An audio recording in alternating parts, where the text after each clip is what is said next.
Здравейте, здравейте и от мен, приятели! Виждате как тя не е обезпокоявана, просто си дълбае. И по този начин ми унищожава реколтата, която все още не съм опитал.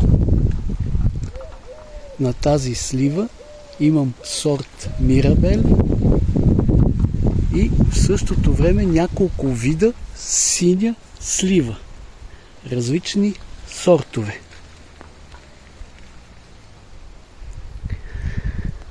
Поздрави от мен и ако видеото ви е харесало, помогнете ми как да се преборя с усите. Пишете в коментарите.